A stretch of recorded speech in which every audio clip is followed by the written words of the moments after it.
안녕하세요. 60대의 아들 셋을 둔 엄마입니다. 제 배 아파 낳은 자식도 아니고 늙음하게 새로 생긴 가족이긴 하지만 이렇게 저를 소개할 일이 생기면 어디 가서 자랑스럽게 아들 셋을 둔 엄마라고 소개할 정도로 소중한 가족이라 생각했는데 지난 명절에 결국 나 혼자만 안달복달 가족 행세를 하고 있었구나 하는 괘씸한 일이 있었거든요. 답답하고 괘씸한 마음 어디다 털어놓을 곳이 없어 이곳을 찾게 됐어요. 결국 늙어서 서러운 일 안 당하려면 돈이라도 쥐고 있어야 하는 건가 싶기도 하고요. 나이 50이 되어서야 비로소 제 가족을 얻게 됐습니다. 사람들이 저를 보고 이혼도 유전이라는 얘기를 할 때마다 그 소리가 그렇게 듣기 싫고 짜증나면서도 혹시나 하는 마음이 들어 여태 아이를 안 낳았던 것도 있었던 것 같아요. 지금이야 마음 안 맞으면 차라리 일찌감치 갈라서는 게 낫다고들 하지만 예전엔 이혼하고 나면 친정으로 다시 돌아가지도 못할 정도로 굉장한 흠이었던 시절이 있었잖아요. 그런 시절에 저희 어머니는 저를 낳기도 전에 아버지와 이혼을 하시고 재혼을 하셨습니다. 어린 시절 어머니의 모습을 생각해보면 여러 생각이 공존했던 것 같아요. 왜 저렇게 남자 없이 못 사는 걸까? 그냥 차라리 혼자서 살지 하고 답답하면서도 누군가에게 끊임없이 사랑받으려고 애쓰는 모습이 답답하고 짠하게 느껴졌어요. 자기 자식도 아닌 애를 데리고 들어온 여자가 시댁에서 무슨 좋은 대우를 받았겠습니까? 어떻게든지 잘 보인다고 전 뒷전에 밀어두고 배다른 형제들을 먼저 돌봐줘도 그 집에서 돌아오는 건 무시뿐이었죠. 꾸역꾸역 버텼던 어머니의 두 번째 결혼 생활도 제가 초등학교에 올라가면서 실패로 돌아갔고 그 후에도 혼인신고만 하지 않았었지 아빠 소리조차 제대로 나오지도 않았던 아저씨들이 둘이나 더 있었던 것 같아요. 일종의 애정 결핍이었죠. 엄마, 그냥 우리 둘이서 살면 안 돼? 나 엄마랑 둘이서 살았으면 좋겠어. 이게 다 누구 때문인데? 엄마가 엄마 좋자고 이러는 줄 알아? 다 너 때문에 그러는 거야. 너 애비 없는 자식으로 안 키우려고. 네가 어떻게 엄마한테 그런 소리를 해? 아직도 핑계라고 생각하면 너무 철없는 생각일까요? 애비 없는 자식으로 키우고 싶지 않아서라는 엄마의 말이요. 그렇게 불안정한 가정에서 자라면서 늘 불안해했던 제 마음을 엄마는 알고 있었을까요? 혼인신고 2번에 이혼 2번을 하고 나서야 결국 그 숙제 같았던 결혼을 포기하셨습니다. 사정 모르는 사람들이야 손가락질을 하면서 욕을 했죠. 이혼 1번이 어렵지 2번, 3번은 쉽다고요.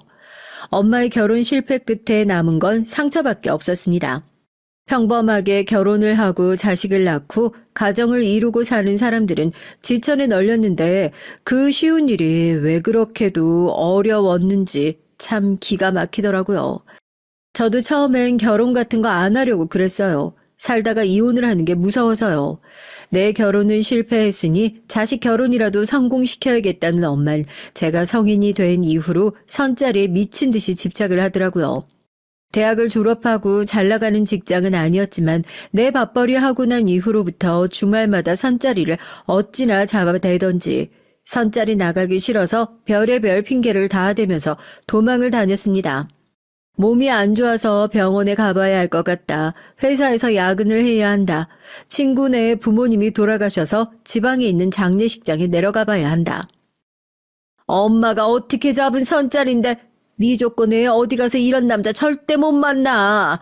나이가 좀 많아서 그렇지 돈도 잘 벌고 사업하는 남잔데 시부모님도 전부 다 교회 다니신단다. 제사도 안 지내고 얼마나 좋니? 이번에 선자리 나가면 너도 무조건 예수 믿는다고 그래. 아니다. 뭘 알아야 나가서 아는 척을 하지. 이번 주에 엄마랑 교회를. 엄마, 제발 그만 좀 해. 벌써 몇 번째야. 나 아직 결혼할 생각 없대도 그러네. 네 나이가 몇 살인데? 네가 잘난 게 뭐가 있어? 집안이 괜찮기를 해. 직장이 괜찮기를 해. 지금이야 나이 어리니까 그나마 이런 선자리라도 들어오는 거지. 너 조금만 더 나이 먹어봐. 이제 이런 사람 만나려고 해도 못 만나. 애가 왜 이렇게 철딱서니가 없냐? 제가 엄마라면 본인이 결혼 때문에 평생을 그 고생을 했으니 하나밖에 없는 딸 고생시키기 싫어서라도 넌 엄마처럼 살지 말아라. 차라리 결혼을 하지 말라고 뜯어 말렸으면 100번을 더 뜯어 말렸을 것 같은데. 아니요. 오히려 그 반대였다니까요. 20대 후반 넘어가면 여자 나이 똥값이라느니 선자리에 나갈 때마다 네가 어디 가서 이 정도 조건의 남자 못 만나니까 잡아뜨려서라도 결혼을 해야 된다느니. 그렇다고 선자리에 나온 남자들이 괜찮았으면 또 몰라요. 나이 차이가 한참 나는 건 물론이고 정말 배경과 조건만 따져가지고 어디서 이렇게 저질스러운 사람들만 골라가지고 데리고 오는 건지. 한번 맞선 자리에 나갔다 들어오면 엄마에 대한 원망만 커져가는 겁니다.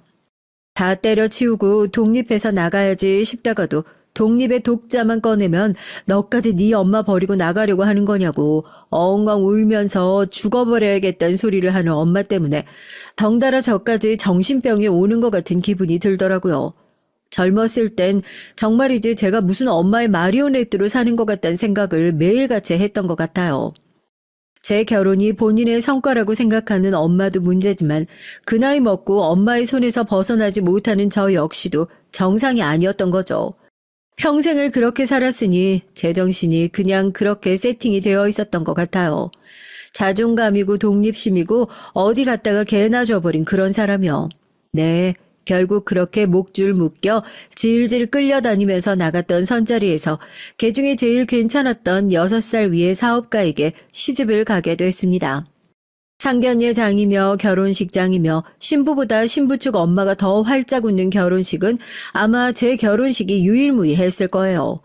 남편은 엄청나게 가부장적인 사람이었어요. 시댁도 마찬가지였고요. 엄마는 본인 덕에 이제 너도 사모님 소리 들으면서 살게 됐다면서 넌 엄마한테 평생을 감사하는 마음으로 살아야 한다고 했지만 사랑과 존중이라곤 하나도 없이 했던 결혼이 어떻게 마냥 행복하기만 했겠어요. 그야말로 의례의 결혼 생활이었죠. 믿기지 않으시겠지만 시집가서 시댁 생활 시작하고 난 이후론 말도 안 되는 시집살이들을 10년 가까이 하고 지냈습니다. 밖에선 젠틀하다고 소문난 시댁 식구들 요즘 TV에 나오는 그 뭐냐 사이코패스요. 완전 사이코패스나 다름없는 사람이었습니다. 시누이들 속옷 손빨래 시키는 건 기본이고요. 일 때문에 남편이 새벽 2시에 들어오든지 3시에 들어오든지 남편이 들어오기 전까진 절대 잠도 못 자게 했어요. 술이 떡이 돼서 들어오는 남편을 기다리다가 소파에서 까무락 잠이 든 모습을 새벽 일찌감치 일어난 시어머니가 보시기라도 한 날엔 어디 남편이 밤늦게까지 일을 하는데 마누란 팔자 좋게 퍼질러 자고 있냐면서 불호령이 떨어지는 건 물론이고 다음날 아침에 가족들 다 모여서 하하호호 웃으면서 아침 식사하고 있는데 옆에서 팔이 후들거릴 때까지 벌을 서고 있으라며 팔을 들고 서 있게 하는 수치스러운 일도 있었습니다.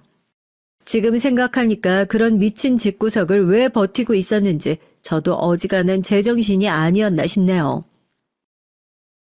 엄마, 나 도저히 못 견디겠어. 시댁 식구들도 남편들도 다 제정신이 아니야. 이러다가 진짜 죽을 것 같아. 다들 그러고 살아. 왜 너 혼자만 그렇게 유난이야.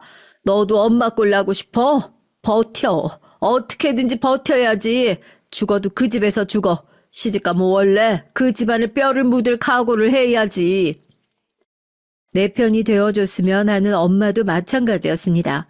기댈 수조차 없었던 친정, 사람이 아닌 종 취급을 했었던 시댁, 그런 상황에서 자식을 낳고 싶다는 생각도 들지 않았고 남편과 무슨 애정이 있었겠어요. 매일같이 밖으로 나도는 남편과 부부관계는 전무했죠. 그 미친 집구석 사람들이 애까지 안 들어서는 며느리를 또 얼마나 갈궈댔겠습니까? 한 해가 지나갈수록 살이 쭉쭉 빠지기만 하더라고요. 이혼을 하기 직전엔 거의 10kg가 넘게 빠져서 얼굴이 푹 패여 보일 정도였으니까요. 허수아비 같은 마누라 두고 늙은 남편이 사업 핑계로 밖에서 여자까지 만나고 돌아다니는 것을 알게 됐을 때 제 분노가 그야말로 극에 달해 있었습니다. 요리를 배운다는 핑계로 밖에 나가면서 정신과를 다니고 이혼 전문 변호사를 만나러 다녔어요. 조언은 한결같았죠. 제가 먼저 마음을 먹어야 한다고요. 친정에서 버림받을까봐, 이혼하면 어떻게 될까봐 걱정하지 말고 내가 결단을 내려야 한다고요. 그 결단은 생각보다 쉽게 내려졌습니다. 시할아버지 제삿날이었어요. 제사상까지 다 차려놨는데 전화 한 통을 받게 됐습니다. 엄마가 쓰러지셨대요. 요즘 들어 몸이 계속 안 좋으신 건지 벌써 쓰러져서 병원에 갔다는 얘기만 2번째라 마음이 다급해지더라고요. 제사상도 다 차려놨겠다 시어머니께 말씀드렸죠. 친정엄마가 쓰러지셔서 병원에 실려가셨다고. 제가 지금 급하게 병원에 가봐야 할 것 같다고요. 눈을 동그랗게 뜨시고 놀라시더라고요. 그래도 그 집에서 종처럼 일한 게 몇 년인데 하다못해 종한테도 그런 대접은 안 하겠어요. 인간이라면요. 전화해서 택시라도 불러주겠다 했는데 대뜸 저한테 그러는 거예요. 제사 끝나고 상은 누가 차리냐고요. 순간 말문이 턱 막히고 기가 막혀서 네 하고 되물었어요. 아, 이제 가는 기도 먹었냐? 제사상만 차려놓으면 다야. 아, 다른 날도 아니고 제삿날 가기는 어딜 가? 병원으로 갔으면 알아서 잘 치료받겠지. 네가 거길 가서 뭘 안다고? 너 가고 나면 제사 끝나고 우리 식구들 밥 먹은 상은 누가 차리라는 거야? 내가 차리라는 거야? 이게 이제 몇 년 일 좀 했다고 아주 빠져가지고 시끄럽고 빨리 가서 술이나 내와. 친정에서 버림받을까봐 이혼하면 어떻게 될까봐 걱정하지 말고 결단은 내가 내려야 한다던 의사 선생님과 변호사의 말이 머리를 스쳐 지나가대요. 사람이 너무 열받으니까 머릿속이 오히려 차분해지더라고요. 고래고래 삿대질을 하면서 소리를 지르는 시어머니의 얼굴을 보는데 몸속에 있는 피가 싹하니 빠져나가는 기분이 들더라고요.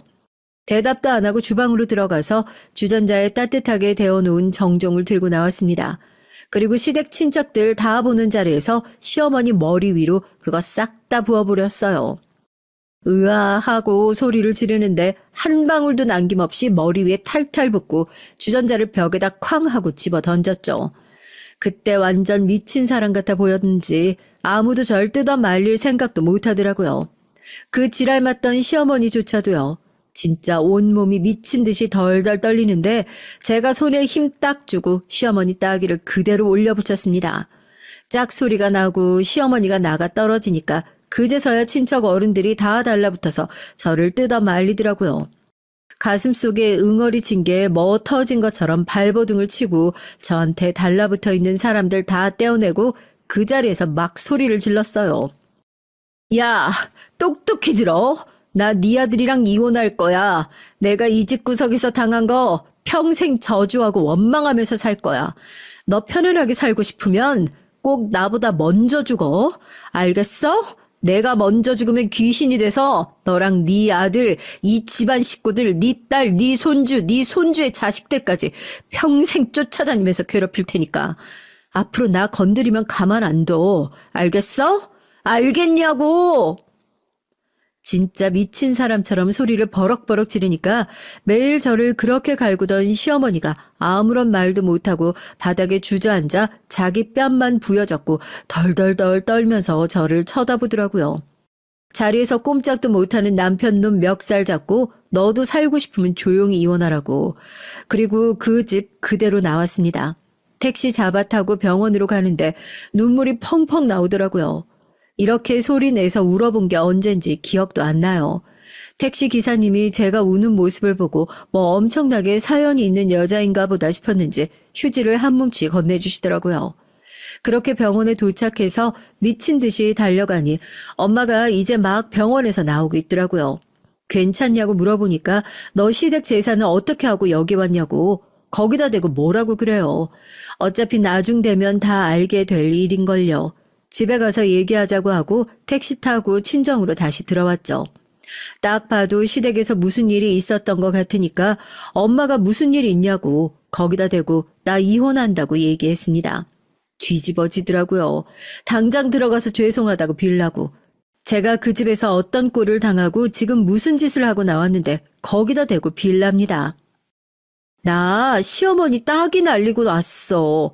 내가 빈다고 거기서 받아줄 것 같아? 나 그 집에서 살면서 정신과 다녔어. 우울증이라고 하더라. 지금 당장 창문 열고 뛰어내려도 안 이상하대. 엄만 엄마 딸이 그런데도 거기 다시 들어갔으면 좋겠어? 지금 그런 소리가 나와? 왜 그렇게 멍청한 짓을 해? 너 진짜 제정신이야? 내가 너 그 집에 어떻게 시집을 보냈는데 너는 네 복을 그렇게 팔로 걷어차고 나와. 네 팔자를 왜 네가 꼬냔 말이다. 너 진짜 엄마처럼 살고 싶어서 작정을 한 거야? 아이고 못 살아. 지금 당장이라도 들어가서 빌어. 뺨을 쳤든 뭘 했든 들어가서 일단 잘못했다고 무조건 손이 발이 되도록 빌란 말이야. 아니다. 내가 들어가서 사과를 해야지. 네가 정신이 나갔었다고. 머리가 좀 아프다고 그러면 될 거 아니냐. 너 지금 당장 정신과 가서 진단서 끊어와. 정상이 아니라고 하면 사돈도 이해해 주시겠지. 내가 지금 당장 사돈한테 전화를. 병원에서 나온 지 얼마나 됐다고 주섬주섬 전화기를 찾는 엄마 모습을 보니까 진짜 오만정이 다 떨어지는 것 같더라고요. 내가 이 꼴을 당하고 사는 것이 다 엄마 탓 같고 그렇게 자리를 박차고 일어났습니다. 엄마 이제 나 찾지 말라고. 엄마랑 나랑도 여기서 인연 끊고 살자고요. 언젠간 이렇게 될 줄 알았는데 너무 멀리 돌아왔다 싶더라고요. 네가 기어이 네 엄마까지 버리고 행복하게 잘 살 수 있을 것 같냐고 그러는데 그렇게라도 해야지 내가 살 수 있겠다 싶더라고요. 겨우 시댁 나와서 나 좀 행복하게 살아보자고 그 깽판을 치고 기어 나왔는데 결국 친정으로 돌아오면 결국 제자리 걸음이겠다 싶었으니까요. 그동안 키워줘서 고맙다고 나도 이제 좀 마음 편하게 행복하게 좀 살 수 있게 놔달라고 엉엉 울면서 부탁했습니다. 그렇게 짐 싸들고 집 나왔어요. 하루아침에 친정이고 시댁이고 인연 끊고 다 나왔죠.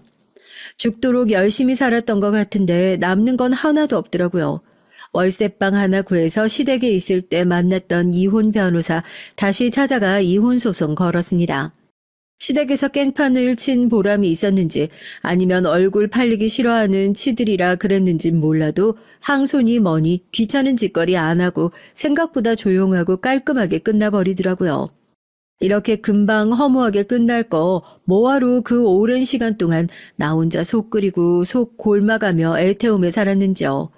재산 분할한 돈 좀 떼서 작은 전셋집 하나 구하고 위자료로 받은 돈은 그대로 현금으로 뽑아서 몰래 친정집에 들려 그대로 두고 왔습니다. 이혼을 하고 나서 몇 년 동안은 방황하며 지냈던 것 같아요. 민망하긴 한데 속세랑 인연 끊어본다고 한 1년 동안 절에 들어갔다도 와보고 내 길이 아니다 싶어 다시 내려와서는 홀로 서기를 해야 되니 일이라도 해봐야겠다 싶었는데 시댁 들어가서 살면서 일이랑은 담 쌓고 살았으니 이력서를 내도 어디를 뽑아주는 데가 있어야죠. 당장 먹고 살 돈 없고 사는데 여유가 없었던 건 아니지만 그래도 몸이라도 바쁘게 움직여야 쓸데없는 생각을 안 할 것 같아서 택배 상차 일도 해보고 우유 배달 일도 해보고 마트 판촉 일이며 불러주는 데라면 어디든 가서 일을 했던 것 같습니다. 실수도 많이 하고 저보다 한참 나이 어린 사람한테 혼도 나는데 그래도 즐겁더라고요. 적어도 왜 혼나는지는 알잖아요.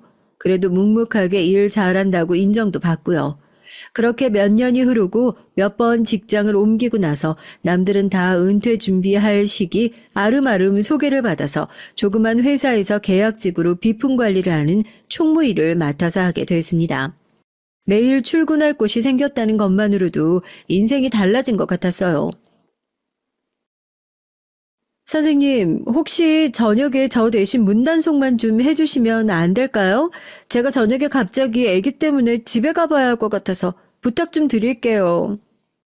아유, 아기 때문이라는데 얼른 가봐요. 문단속이 뭐 어렵다고. 내가 할게요. 사람의 욕심이 끝이 없다고요.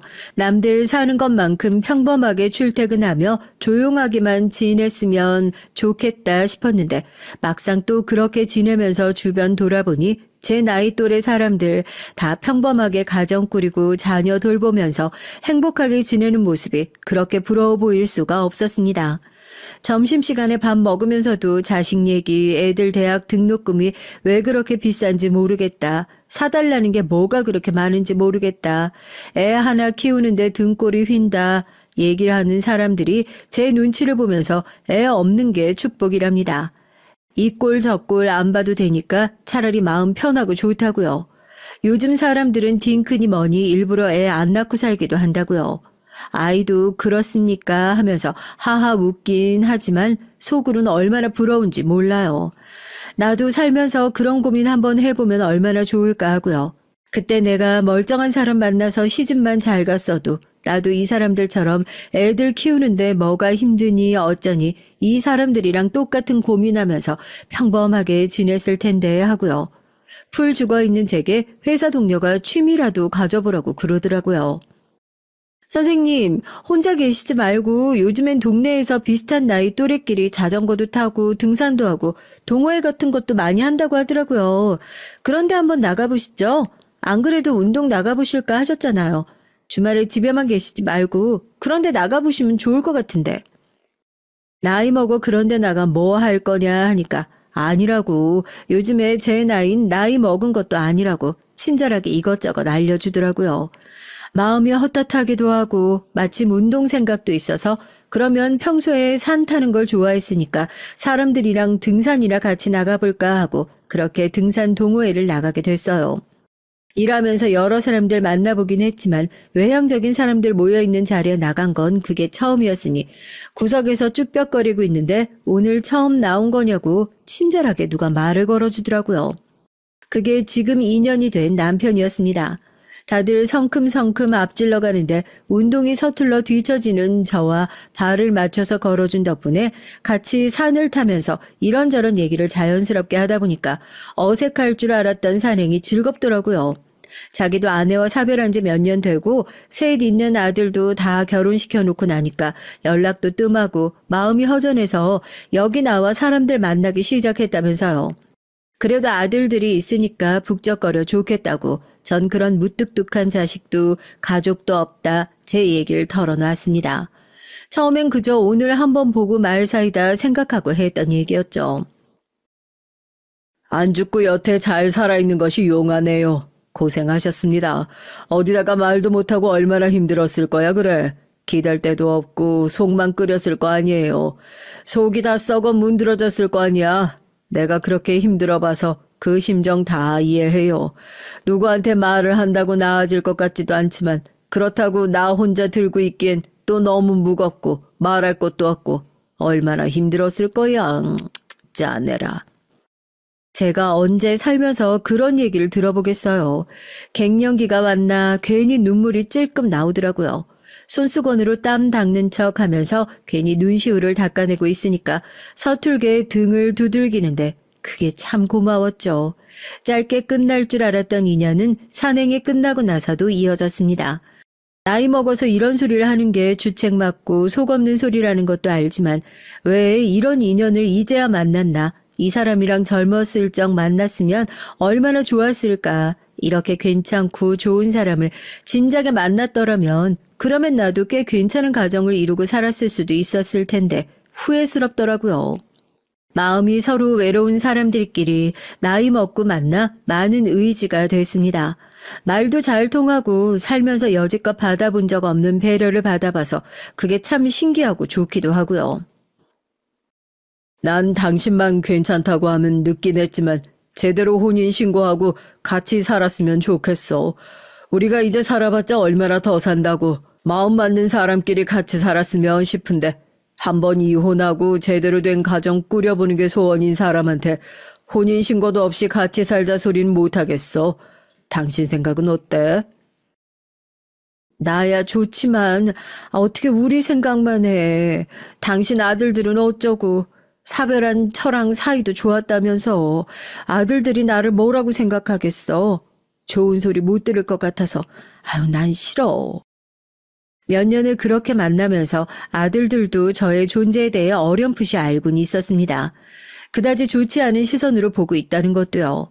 아버지랑 만나는 건 그렇다 쳐도 혼인신고까지 하고 살림 합쳐 같이 산다는 것을 어느 아들들이 반길 수 있었겠습니까?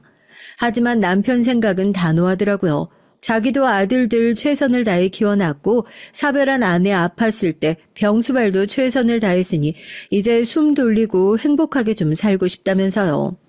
결혼하고 나서 자기 가정 신경 쓴답시고 신경도 안 쓰는 놈들인데 내가 왜 그런 아들들 눈치를 보면서 나 하고 싶은 것도 못하고 살아야 하냐. 이제 아들들 위한 희생은 그만하고 살고 싶다는데 평생 희생만 하면서 살았던 제가 거기다 대고 무슨 소리를 더 할 수 있겠어요. 솔직히 저 역시 욕심인 거 알지만 욕심 한번 부려보고 싶다는 마음도 간절했고요.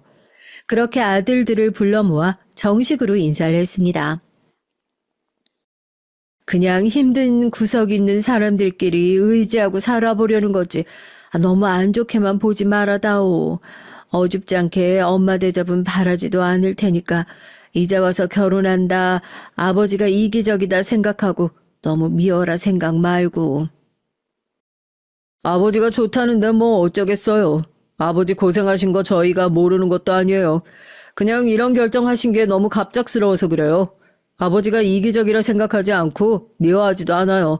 어떻게 감히 아버지를 미워할 수가 있겠어요.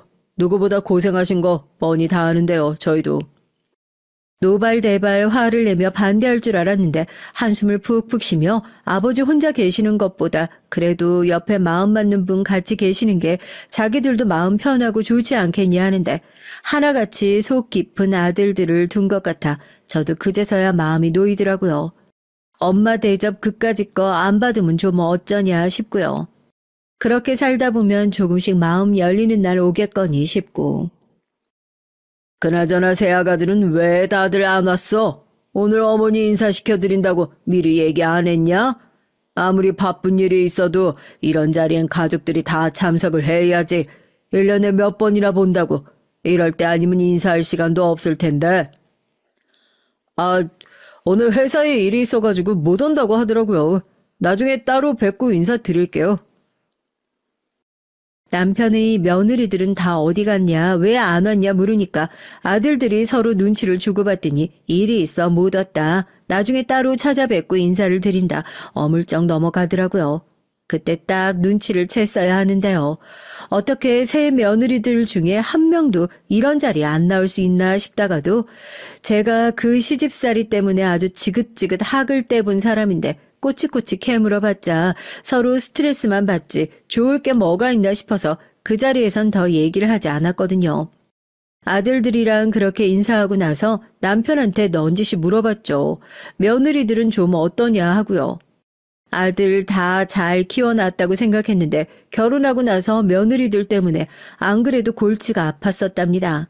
병간호를 본인이 할 수밖에 없었던 이유도 결혼할 때 시댁에서 뭐 하나 제대로 해준 것도 없으면서 간병비 내라고 한다고 서로 돈 내기 싫다고 미루고 아들들이랑 큰소리 나는 것 같아 그 꼴 보기 싫기도 하고 괜히 이것 때문에 아들들이 처가 눈치보다 이혼이라도 할까 싶어 결국 자기가 병수발 들게 됐다면서요. 사별한 이후로는 시댁에 거의 발길 끊고 산다고 하더라고요. 그 얘기 듣고 나니까 오늘 왜 자리에 안 왔는지 아들들이 서로 눈치 보며 남편 앞에서 거짓말한 이유가 뭐였는지 대번에 알겠더라고요. 갑자기 무슨 뚱딴지 같은 여자가 새 시어머니라고 나타나서 시집살이 할까봐 집에서 이중 갈고 있겠네. 알잖아요. 내가 못된 집에 오래 있어서 그런가 그렇게 심보 고약한 여자들 심린 전문이거든요. 그 집에서도 배울 구석이 있긴 있네. 신경 안 쓰이게 내가 잘 얘기할게. 다른 건 몰라도 당신 우리 집에서 제대로 된 대접 못 받을 일은 내가 절대로 없게 만들 테니까 걱정하지 말어. 며느리들 얼굴 남편 생일에 처음 봤습니다. 다 온 게 용하더라고요. 새 아들들은 그래도 그때 인사하며 얼굴 한번 봤다고 보자마자 살갑게 인사를 하면서 그동안 잘 지내셨냐고 바빠서 연락을 못 드렸다고 죄송하다고 인사를 하고 저도 손을 꼭 잡고 바쁘면 그럴 수도 있지 뭘 나까지 신경을 써주냐고 다독여 줬습니다. 진짜로 한 식구가 된 것 같아서 마음이 너무 좋더라고요. 처음 뵙지? 인사드려. 지난번에 바빠서 못 나갔었잖아. 앞으로 자주 뵐 텐데. 안녕하세요. 자주 뵐 일이 뭐 있다고. 저녁 먹고 빨리 가자. 내일 아침에 일찍 나가야 되나. 남편한테 들어서 예상은 했지만 아니나 다를까 저를 본 며느리들은 하나같이 인사를 하는 둥 마는 둥 고개만 까딱하고 저한테도 쌩 남편한테도 쌩 시댁 행사에 온 사람들이 아니라 그냥 어디 행사에 동원되어 시간 때우러 온 사람들처럼 굴더라고요. 저한테만 그랬으면 차라리 기분이라도 덜 나빴겠지만 남편 앞에서도 저러는 모습을 보니까 평소에도 얼마나 인간성이 덜 된 사람처럼 행동을 했는지 뻔히 보이는 것 같더라고요. 머쓱한 아들들만 괜히 옆에서 눈치를 보고요. 그래도 살림 합치고 나서 처음 맞는 남편 생일이라 집에서 생일상을 차려줄까 하다가 가족들 다 같이 모여서 맛있는 것 좀 먹으면 좋겠다 싶어 신경 써서 좋은 식당 예약했는데 며느리들 눈엔 그것조차 안 이꺼 보였나 봅니다. 투덜거리는 소리가 빤히 다 들리더라고요. 이런 데서 생일잔치 하실 여유 있으면 이사 갈 때 돈이나 좀 보태주시지. 투병 생활이 길어져서 모아둔 돈도 많이 쓰고 며느리들이 꽤나 불만이 많았다고 하더니 보란듯이 시댁 행사에 와서도 할 말 못할 말 가리지도 못하고 자기들끼리 쑥덕거리는 걸 보니까 가관이더라고요. 생판 남이었던 저도 열이 받아서 한 소리 할까 싶어 숟가락 탁 내려놓으니까 옆에서 남편이 아무 말 말라는 듯이 제 팔을 잡더라고요. 저한테 어떻게 그 고생을 참고 살았냐 하더니 제가 보기엔 저희 남편이 더한 사람이었습니다. 아들들 셋이나 두면 뭐합니까? 자기 아버지 생신 자리에서 마누라들이 그렇게 투덜거리고 있는데 누구 하나 큰 소리 내지 못하는데요. 이런 것들한테도 밥 얻어 먹여줘야 하는 제 속만 답답한 거죠. 올 추석에는 다들 어떡할 거니? 연휴도 긴데 당일에는 각자 친정 가도 올해는 미리 와서 아버지 얼굴도 잠깐 뵙고 가고 하지. 음식 장만이랑 넉넉하게 해놓을 테니까 좀 싸가기도 하고 평소에 눈도장이라도 잘 찍고 다니고 해야 힘들 때 보태달란 소리도 양심껏 할 수 있지. 안 그러니? 하도 투덜거리는 게 기분 나빠서 저도 결국 한 소리를 했어요. 못된 시어머니 노릇 안 하려고 해도 도저히 참을 수가 있어야죠. 그래도 듣고 배운 게 있어서 그런지 기분 나쁘게 비꼬는 건 아주 그냥 술술 나오더라고요. 막내 며느리가 투덜거렸던 소리를 그대로 들려주니까 자기도 뜨끔했는지 밥을 먹다가 움찔해서는 제 눈을 쓱 피하더라고요. 누구 하나 속 시원하게 온다는 소리가 없길래 들어오고 나서 제대로 인사도 못했으니까 인사도 할 겸 명절에는 좀 일찌감치 와라. 그런 줄 알고 있으마 하고 못을 딱 박아버렸어요.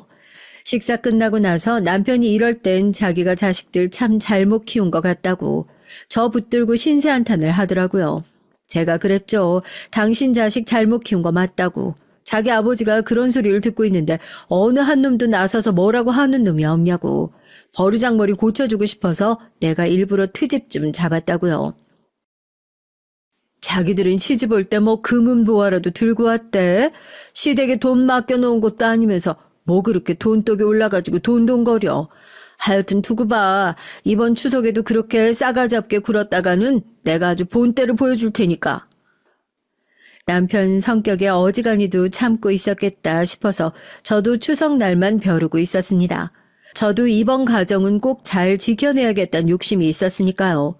연휴가 다가오기 전부터 아들들한테 전화를 해서 물어봤죠. 제가 뭐 바쁜 애들 불러다가 추석 연휴 내내 일 시키겠다는 심산도 아니고 정말 시자 노릇하겠다는 것도 아니고요. 그냥 연휴에 아버지 얼굴 보고 가라는 게 그게 뭐 대단한 일이라고요. 당연한 도리 아닌가요? 우물쭈물하던 아들들 어떻게 나오나 보자 했는데 아니나 다를까 추석 연휴 시작하고 다 늦은 밤이 돼서야 식구들이 전부 오긴 했습니다. 그렇게 잔소리를 하더니 다 왔으면 된 거 아니냐고요. 아니요, 아들들만 왔어요. 며느리들은 쏙 빼고 또 아들들만요. 아니 새아가들은 어쩌고 너희들만 왔어. 추석 연휴에 회사에 일이 있어서 그런 건 아닐 거고. 왜? 새로 들어온 사람이 갑자기 시어머니 노릇한다니까 꼴 보기 싫어서 안 온다니? 기분 나쁘실 수도 있겠지만 저희가 어머니 아프시고 나서부턴 명절에 잘 모이지 않았고요. 갑자기 모이라고 해서 다들 당황스럽기도 하고 그래서 그런 모양인데 아버지 뻔히 살아계시는데 어떻게 다들 그래? 너네가 아들이면 그러면 안 되지. 아버지 살아계시는 동안에라도 잘해야지 할 거 아니야.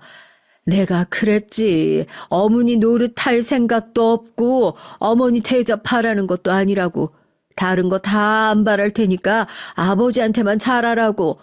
뻔히 아버지 생신에 자기 와이프가 대놓고 아버지 들으라는 듯이 그런 얘기를 하는데 어떻게 한 놈도 나서서 뭐라고 하는 것들이 없어?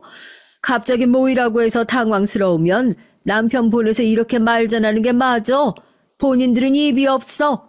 이게 사람 무시하는 거지 뭐야. 아들들 한 줄로 세워두고 다그쳐 물으니 자기들이 입이 있으면 뭐 할 말이 있겠습니까? 큰며느리 번호 불러라 하니까 첫째 아들이 저를 뜯어 말립니다. 자기 정말 이혼당할지도 모른다고요. 고작 이런 걸로 이혼할까 전전긍긍하고 사는 거면 이혼하는 게 맞다니까 아무 소리도 못하죠. 아무 소리 말고 방에 들어가 있으라고 큰며느리 번호 받아 그 자리에서 전화 걸었습니다. 직접 통화해보니까 기고만장에 하늘을 찌르더라고요. 큰아들이 저한테 이 얘기를 전한 건 몇 배는 더 순화시킨 거예요. 아버지 생신 때 같이 오라고 얘기했는데 어떻게 남편만 이렇게 딸랑 보낼 수가 있어? 어디서 뭐하고 있길래 바쁜 일이 있어도 당장 내려와라. 시댁이 어디 몇 시간 거리에 있는 것도 아니고 연휴 내내 있다 가라는 것도 아닌데 최소한 와서 시아버지한테 인사는 하고 가야지. 지금 이게 어른들한테 뭐하는 버르장머리야? 진짜 드라마 좀 많이 보셨나 본데 어디서 시어머니 흉내예요? 딱 보니까 재산도 쥐뿔 없어가지고 다 늙어서 아버님 보험금 좀 받았단 얘기 듣고 그거 갈라먹고 싶어서 들어온 거 뻔한 주제에 뭐가 잘났다고 사람한테 오라가라요? 재수없게 진짜. 아줌마 드라마를 보려면 제대로 봤어야지. 그런 시어머니 흉내 내려면 최소한 재벌의 제자는 따라가야 며느리들한테 큰소리 뻥뻥 칠 수 있는 거라고. 어디서 다 늙은 꽃뱀 주제에 훈수질이야? 아이고, 네가 진짜 간이 배 밖으로 나왔구나. 오냐, 내가 훈수질 제대로 하는데 내가 너부터 막내까지 니네 발로 이 집 구석 기어 들어오게 하면 너 그때는 어떻게 할래? 우리가 미쳤니? 우리가 우리 발로 그 집 구석에 기어 들어가면 그땐 우리 전부 다 아줌마 종년인데? 내가 오냐 잘 걸렸다. 너 그 약속 꼭 지켜라 하고 전화를 팍 끊어버렸어요. 방에 있던 남편과 아들들도 고성이 오가는 전화 소리에 깜짝 놀라 나와서 무슨 얘기를 한 거냐고 놀라서 물었죠. 제가 남편한테 그랬어요. 이번 추석에도 며느리들 싸가지 없게 굴면 본때를 보여준다고 하지 않았냐고요. 제가 방으로 들어가서 금고 속에 넣어둔 통장을 찾아 들었습니다. 전 남편과 이혼하고 재산 분할 받은 뒤로 이것저것 투자한답시고 돈을 계속 굴리고 있었거든요. 제가 그랬잖아요. 돈이 모자라서 땀 흘려가면서 일했던 건 아니라고요. 이 돈을 새로 맞이한 며느리들 버르장머리 고쳐주는 데 쓰게 될 줄은 꿈에도 몰랐지만 돈돈거리는 며느리들 쥐잡듯이 잡는 데는 이만한 몽둥이가 없겠다 싶더라고요. 다음날 아침 새벽부터 누가 문을 쾅쾅 두드리는 소리에 남편과 저 그리고 세 아들들이 모두 깜짝 놀라서 잠에서 깼습니다. 처음엔 뭐 어디 동네에 불이라도 난 줄 알았죠. 시계를 보니까 새벽 4시가 조금 넘어가는 시간이더라고요. 대체 이게 무슨 난린가 싶어서 벌떡 일어나 바깥을 확인하니까 머리가 산발이 된 새 며느리들이 대문을 두드리고 있었어요. 늦은 밤에 보낸 문자를 새벽이 돼서야 서로 확인한 모양이더라고요. 여보, 나왔어. 빨리 문 좀 열어줘. 아무도 문 열어주지 말아라. 꼭두 새벽부터 동네 시끄럽게 뭐하는 짓이야. 오라고 할 때는 콧배기도 안 비추고 있던 것들이 뭐가 잘났다고 새벽부터 여기가 어디라고 와. 어머님, 잠깐 문 좀 열어주세요. 밖이 너무 추워서 그래요. 전 진짜 어제 너무 바빠서 오늘 오려고 했어요. 형님이 오지 말자고 그랬는데 전 진짜 오려고 했었거든요. 저만 좀 들여보내주세요, 어머님. 야, 네가 나한테 가지 말자고 했잖아. 이게 어디서 구라를 치고 앉았어. 어머님, 이거 다 개뻥이에요. 인연이 저한테 먼저 시어머니 타는 거 꼴보기 싫으니까 추석이고 나발이고 가지 말자고 아버님 생신 끝나고 얘기했었다니까요. 이게 어디서 지 혼자만 쏙 빠지려고 지금. 문을 열어주지 않자 새 며느리들은 밖에서 사실 자기는 원래 오늘 오려고 했네 아니네 이거 다 거짓말이네 하면서 자기들끼리 머리채 잡고 쌈박질을 하고 난리가 났습니다. 새벽에 밖에서 여자 셋이서 그 소란을 벌이고 있으니까 사람들이 무슨 일인가 하고 나와 보더라고요.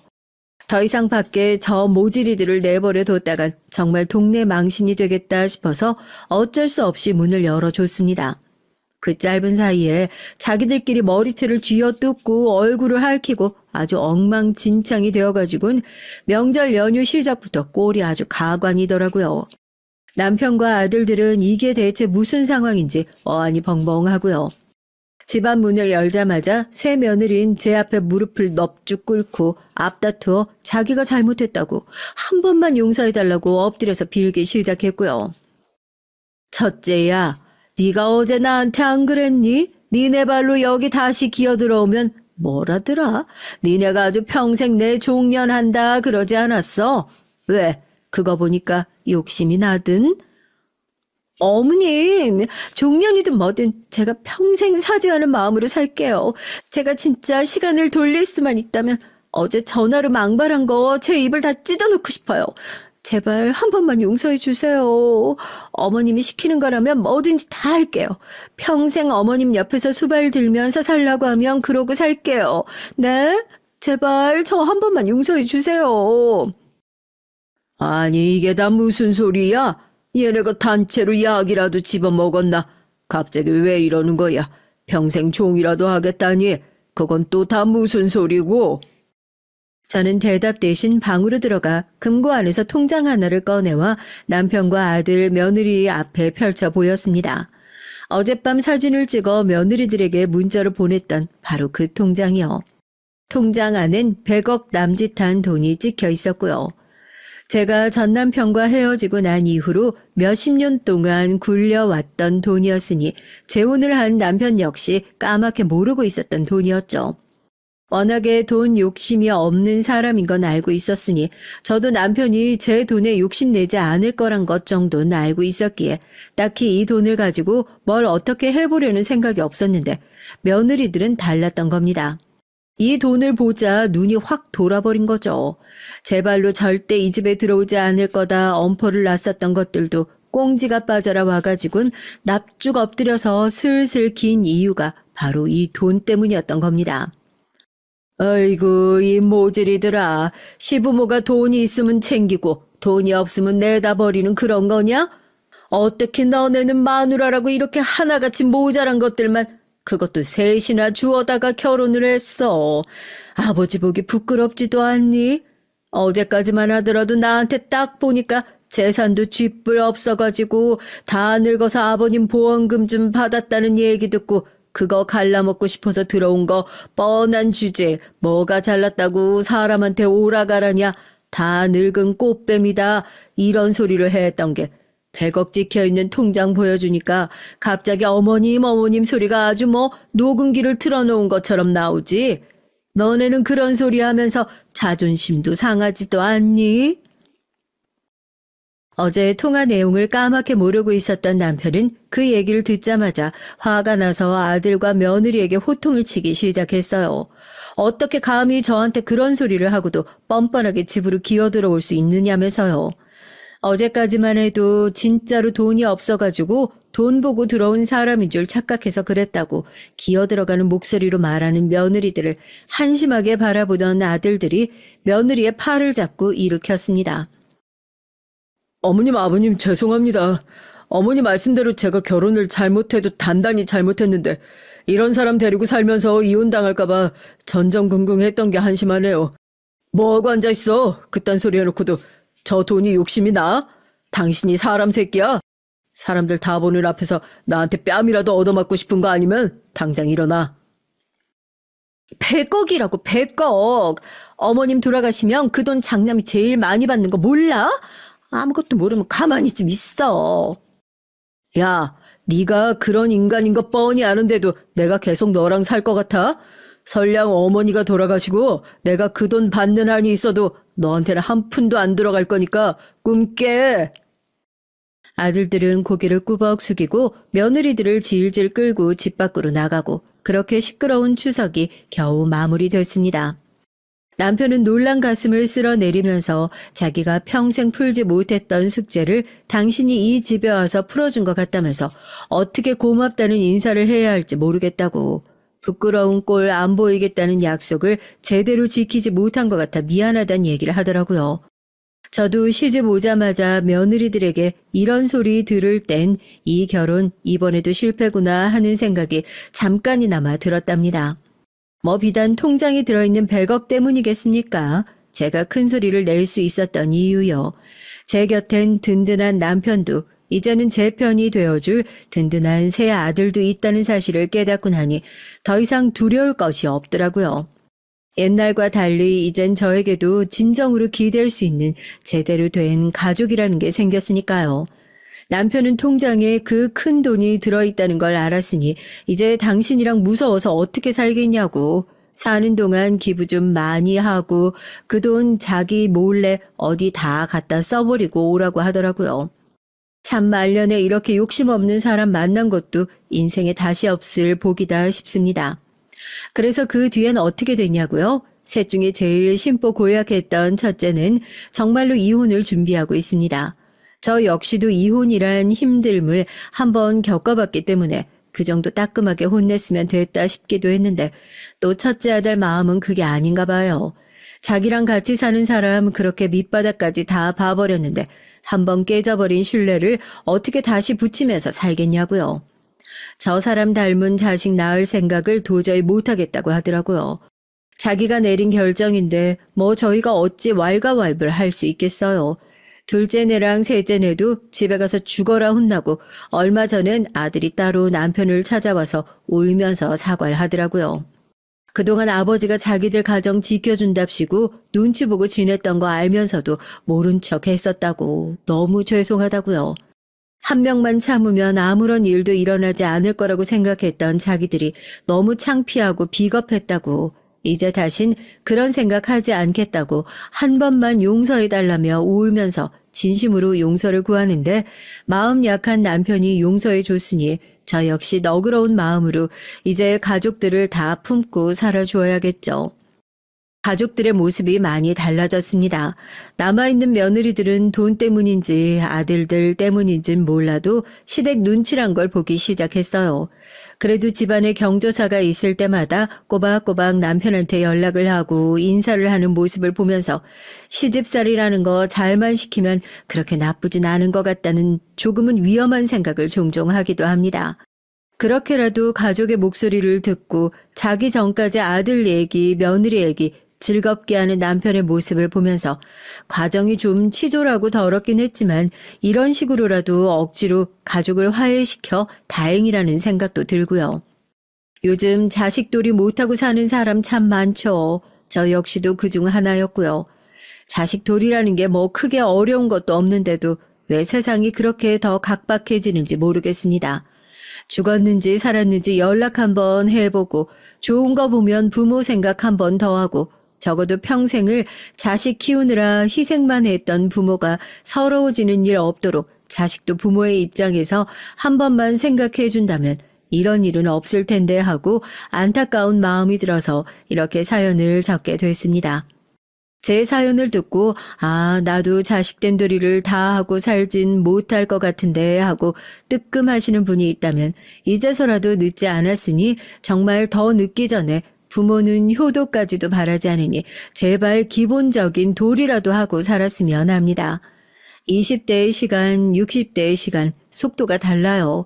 내가 잘못했다 깨닫고 뉘우치고 후회할 때쯤 내 부모는 더 빠른 속도로 더 멀리 떠나버릴지도 모릅니다. 평생 평범한 가정을 꿈꾸면서 살아왔던 저 역시 이제 소원 성취했으니 늙음하게 어렵게 얻은 이 가정 소중하게 잘 지키면서 살아가 보렵니다. 여러분도 각자의 자리에서 평범하고 별거 없다고 생각하는 본인의 가정 충실하게 지키고 소중하게 생각하시면 좋겠습니다. 나에겐 아무것도 아닌 그 가족이 누군가가 평생 꿈꾸면서 살아왔던 그런 귀중한 가치일지도 모른다는 생각을 하면서 말입니다. 안녕하세요. 저는 30대 후반의 재혼녀입니다. 사람들은 제가 결혼을 2번 했다고 하면 고개를 절레절레 저으면서 걱정스럽게 쳐다보거나 불쌍한 눈을 하고 보기 마련이더라고요. 네, 사실 전 기구한 사연을 가진 여자인 건 틀림없어요. 하지만 여러분들이 저 같은 여자들을 보실 때 꼭 그런 눈을 하지는 말았으면 하는 것이 제 소원입니다. 전 딸 하나, 아들 하나가 있어요. 아들은 제 아들이 아니고요. 딸은 제가 낳은 딸이 맞습니다. 제가 이 채널을 알게 된 건 제 친정 엄마를 통해서예요. 친정에 갔다가 제 친정 엄마가 이 채널을 틀어두시고 수시로 들으시더라고요. 집안일을 하시거나 뜨개질을 하시면서도 심지어 꾸벅꾸벅 졸면서도 말이에요. 엄마 몰래 이 사연 채널을 끄기라도 하면 엄만 주무시다가도 벌떡 일어나서 이거 왜 껐냐면서 역정을 내시거든요. 그만큼 어르신들에겐 이 사연 채널이 재미있는 드라마와 같다는 걸 알게 됐습니다. 그러다 보니 저도 흥미가 생기더라고요. 제 나이 또래 주부님들의 사연도 그보다 더 오래되신 할머니, 할아버지 분들의 사연도 다 하나같이 나름대로 재미가 있더라고요. 하지만 제 사연은 그리 재밌지만은 않을지도 모릅니다. 아마 여러분은 제 얘기를 듣다가 화가 나시거나 열을 많이 받으실 수도 있는데요. 그럼에도 불구하고 제가 굳이 톡톡 사연에 편지를 보내게 된 계기는 제 2번째 남편의 만행 때문이었습니다. 전 2번째 남편을 고발하고 감옥에 보내버린 여자예요. 그리고 지금부터 제 남편의 몹쓸 행각에 대해 여러분들에게 고발하고자 합니다. 끝까지 잘 들어주시고 저에게 힘이 되는 댓글 하나씩 부탁드릴게요. 전 1980년대 중반에 태어났습니다. 이 세대의 특징은 대한민국이 경제 성장과 발전을 이룬 후여서 웬만큼 잘 사는 집들이 대부분이었다는 거죠. 저희 부모님 세대처럼 보릿고개를 겪지도 않았고 전후 세대도 아니니까요. 경제적 풍요도 누리고 텔레비전도 칼라로만 보았던 세대죠. 아시안게임이랑 서울 올림픽도 치렀고요. 그래서 그런지 어른들은 저희 세대의 참을성이 없다느니 배가 고파 본 적이 없다고들 아주 쉽게 말을 하십니다. 하지만 저희도 나름대로 IMF 경제 위기도 겪고 인플레이션에 허덕이기도 한 불쌍한 88만 원 세대이기도 해요. 어렸을 땐 나라가 부유했는지 몰라도 저희들이 사회에 나갔을 땐 사회도 그렇게 경제적으로 너무나도 각박했었던 기억이 나네요. 최저임금도 굉장히 적었고 실업자는 넘쳐나는 그런 시기였던 것 같습니다. 저희 부모님은 일남 일녀를 낳으셨는데요. 제 오빠는 대학교를 다니다가 군대에 가서 그대로 말뚝을 박아버린 것이었어요. 그래도 지금까지 직업 군인으로 혼자서 잘 살고 있습니다. 그리고 전 상고를 나와서 작은 회사에서 격리로 취직해서 일을 하고 있었고요. 20살이 되면서부터 어머니는 저에게 혼자 나가 살라고 큰 가방을 하나 들려서 집에서 내보내셨습니다. 사실 집에서 회사가 그렇게 먼 거리는 아니었어요. 버스로 1시간 정도면 넉넉하게 출퇴근을 할 수 있는 거리였죠. 하지만 제 엄마라는 사람은 저에게 20살이 되었으면 무조건 독립을 해야 한다고 하더라고요. 너희 회사의 기숙사 있잖아. 그러니까 너도 거기 들어가겠다고 신청이라도 해. 네 아빠가 돌아왔는데 방 2개짜리 집에서 어떻게 사니? 너한테 방 하나 주고 나면 나 그 인간하고 매일 얼굴 마주대고 살아야 되는데 나 그거 싫다. 죽어도 싫어 얘. 엄마, 기숙사는 정말 지방에서 올라온 회사 사람들만 들어갈 수 있어. 난 이 지역에 사는 사람인데 내가 왜 기숙사에 들어가? 다른 사람들이 날 욕할 거야. 충분히 출퇴근할 수 있는 거리에 사는데 왜 들어오냐고. 아, 네 오빠도 더 이상 집에 안 들어오는데 널 위해서 방 3개짜리 집에 살 수는 없잖아. 그럼 네 아빠가 사업 실패했는데 그래서 간방까지 갔다가 온 걸 뭐 어떡하니? 원망하려면 네 아빠를 원망해. 이 엄마는 이렇게밖에 할 수 없다. 그러니까 제발 기숙사가 안 되면 너 혼자서 자취라도 해줘. 방은 네가 돈 벌어서 얻고. 미안하다. 네, 그렇습니다. 저희 집은 제가 대학을 갈 수 없는 이유도 저희 오빠가 대학을 다니다 직업 군인으로 방향을 틀었던 이유도 모두 아버지가 사업에 대차게 실패한 탓이었어요. 저희 아버지는 제가 어릴 땐 여러 가지 전자시계며 손목시계를 수입하는 오퍼상을 하셨어요. 그땐 손목시계가 유행처럼 번져나갔던 때였으니 아버지는 돈을 엄청 많이 버셨고요. 그래서 제가 초등학교 6학년 때까진 저흰 좋은 집에서 잘 먹고 잘 살고 공부를 잘했던 오빤 외국어 고등학교를 목표로 과외도 받고 할 수 있었죠. 그러다 아버지는 아주 못된 친구를 너무 믿는 바람에 가지고 있던 사업 자금을 모두 꼬라박는 바보 같은 일을 벌이셨습니다. 결국 아버지는 회사도 다 말아먹고 빚더미에 올라앉아 빚쟁이들에게 고소를 당하셨어요. 그리고 나서 아버진 빚을 모두 갚지 못해 감옥에 들어가시고 말았고요. 그 소식을 들으신 어머니는 숨이 끊어질 듯이 울음을 터뜨리셨지만 세상에 운다고 해결되는 건 아무것도 없었습니다. 살던 저택도 경매로 넘어갔고 사모님 소리를 들으며 떠받들어지던 어머니는 하루아침에 직업사회에 뛰어들어야 했어요. 아직 어린 제 오빠와 제가 있었고 우리는 어떻게든 살아가야 했으니까요. 어머니는 아버지와 결혼할 때 받은 폐물을 전부 팔아서 그 돈으로 운전면허부터 따셨습니다. 그리고 대리운전, 택시운전 등을 거쳐서 어떤 돈 많은 부자 사모님의 운전기사 노릇을 하셨습니다. 중학교 시절은 제게 있어 인생에서 가장 암울한 시기였어요. 저희 아버지가 감옥에서 지내는 동안 학교에서 왕따당했거든요. 제 아버지의 사업 실패는 제가 다니던 학교에 전부 소문이 났기 때문이었습니다. 야, 너희 아버지 깜빵 갔다며? 어쩌다가 귀연집 아가씨가 그렇게 됐대? 너 예전부터 쌀쌀맞게 우리들 밑으로 내려다보던 거 내가 다 알고 있었어. 가난한 서민이 된 기분이 어때? 뭐? 네가 뭔데 우리 아빠 욕해? 너 정말 맞고 싶어? 전 화를 참지 못해 학교 친구의 머리채를 잡았다가 그 친구의 부모님에게 폭행 시비에 휘말려서 고발을 당할 뻔했어요. 제가 잘못한 건 맞긴 하지만 시작은 그 아이가 했던 거 아닌가요? 하지만 선생님들도 저희 집안 사정을 알게 되고 저희 편을 들어주시지 않았습니다. 결국 좋은 사립중학교를 다니던 전 강제 전학을 당해야만 했어요. 어머니는 오빠와 저를 공립고등학교, 중학교로 전학시키고 그 부잣집 넓은 마당에 딸린 조그만 방 2개짜리 별채로 이사를 갔습니다. 처음엔 운전기사만 하셨던 어머니는 곧 그 부잣집의 집사처럼 이런저런 일들을 봐주기 시작하셨어요. 그 집 사모님이 그런 김에 아예 부잣집의 별채로 이사를 하라고 하셨나 봐요. 어머니는 방 2개짜리 투룸 월세도 감당하기 힘들었던 처지에 사모님의 제안이 너무나 감사했다고 하더라고요. 하지만 전 그 집에 들어가는 것이 정말 죽기보다 싫었습니다. 한참 예민한 사춘기 시절에 그 집엔 저와 같은 나이의 딸이 있었거든요. 그 집 딸은 저를 보자마자 저에게 온갖 종류의 갑질과 괴롭힘을 일삼았습니다. 제 방에서 가만히 앉아 저에게 물을 떠와라, 과자 사와라, 숙제 대신해라 등등 온갖 종류의 빵 셔틀도 시켰고요.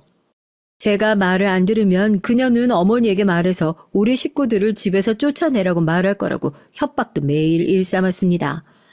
전 정말 죽고 싶을 만큼 그 시절이 싫었어요. 학교에선 반 아이들에게 왕따당하고 집에 와선 그 미친년에게 갑질을 당했으니 제가 무슨 낙으로 살아갈 수 있었겠어요. 전 어서 어른이 되어 이 집에서 벗어나고만 싶었습니다. 그래도 그 집에서 산 기간은 3년 정도밖에 안 됐어요. 다행히 제가 답답해서 미치기 전에 엄마는 그 부잣집의 운전기사를 그만두고 다시 투룸 전세를 얻으셨습니다. 그때 아버지가 감옥에서 모범수로 지내다가 특별 사면으로 나오셨거든요.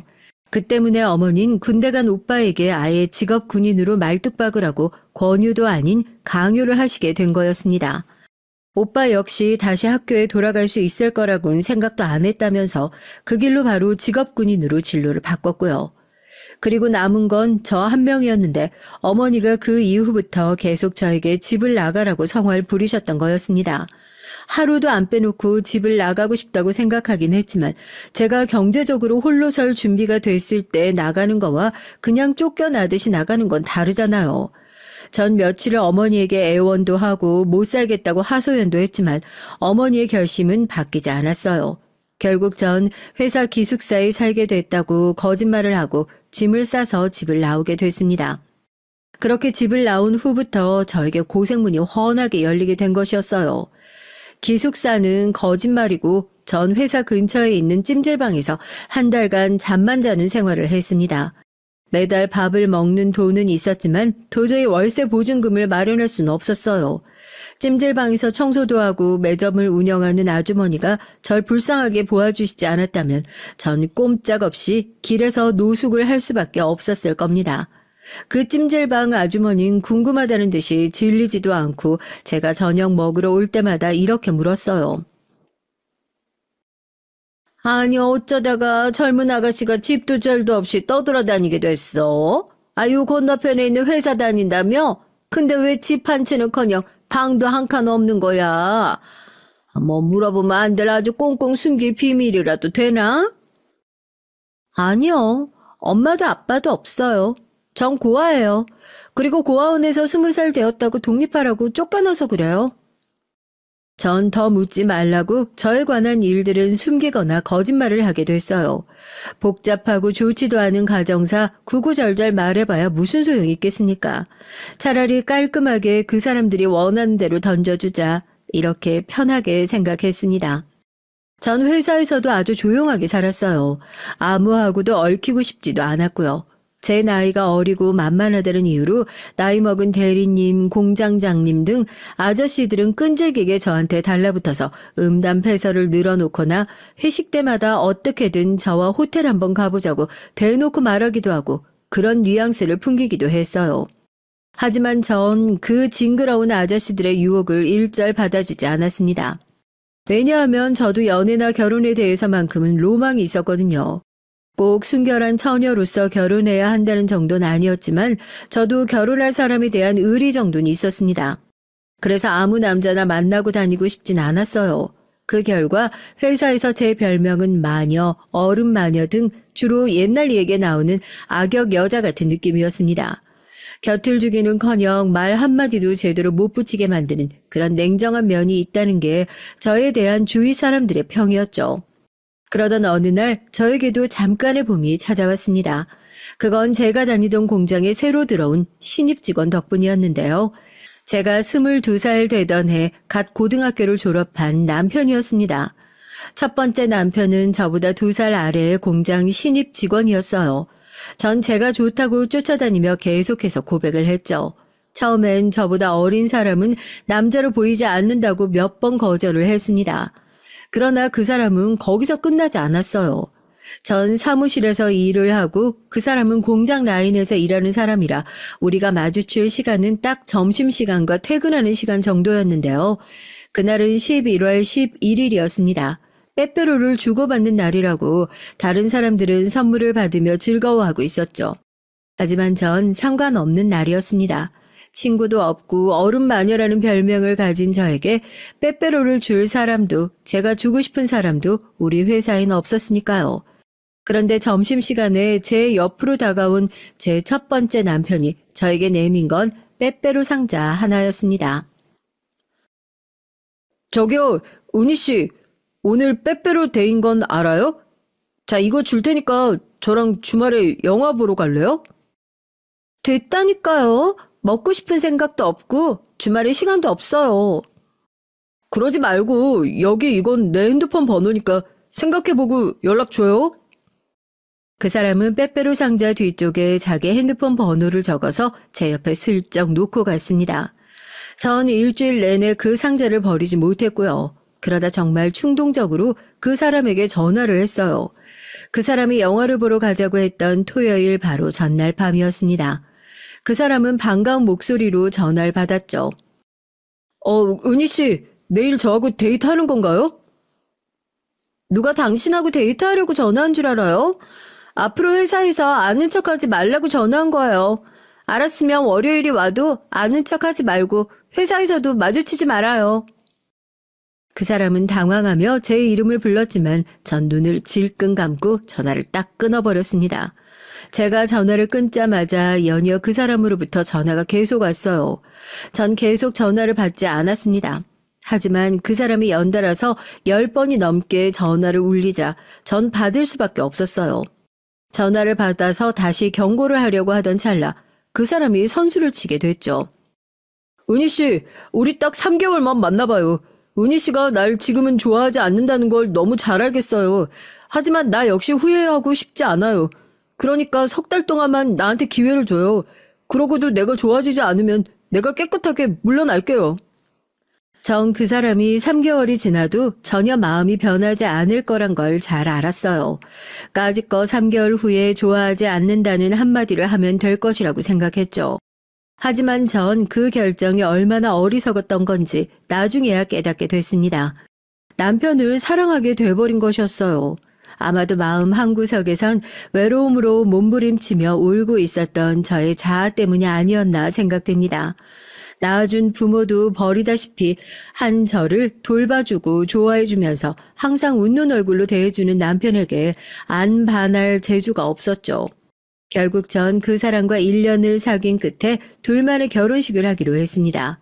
저희 부모님도 오빠도 초대하지 않았던 어떤 2층짜리 카페를 빌려서 정말 친한 사람들만 초대한 스몰 웨딩이었지만 저와 남편은 그 당시엔 너무 행복했어요. 그 사람 역시 너무 이른 나이에 결혼이 웬 말이냐고 부모님이 극대노하셔서 반대를 하셨다고 하더라고요. 그래서 전 결혼을 할 때 그 사람 부모님께 인사도 못 드렸습니다. 당연히 상견례도 하지 않았고요. 하지만 저희는 행복한 마음으로 둘만의 보금자리를 마련했어요. 비록 작은 단칸 월세방이었지만 그때 처음으로 행복을 맛봤습니다. 그 사람과 결혼한 지 1년이 지난 후 전 딸을 임신하게 됐고 24살에 딸아이의 엄마가 됐습니다. 제 남편은 22의 애아빠가 된 것이었죠. 남편은 결혼하고 애를 가진 덕분에 아직도 국방의 의무를 다하지 않고 있었어요. 영장이 왔고 이제는 더는 미룰 수가 없어 제 남편은 군대를 가게 됐습니다. 남편이 군대에 가 있는 동안 전 딸을 키우면서 그 시간을 버틸 수 있었습니다. 안 그러면 혼자서 외롭게 남편이 돌아오기를 기다릴 뻔했는데 말이죠. 제 딸의 존재는 남편이 군대에 가 있는 1년 8개월의 시간을 더 빨리 지나갈 수 있게 도와줬어요. 나중에 들어보니 남편도 제 딸 때문에 얼른 별 사고 없이 군대 제대를 하고 싶었고 그래서 그 긴 시간을 인내할 수 있었다고 회상을 하더라고요. 그만큼 제 딸은 우리 부부 인생에 없어서는 안 될 중요한 존재였습니다. 그저 낳은 것만으로도 뿌듯하고 기르면서 그간의 고생을 모두 잊게 해주는 그런 존재였죠.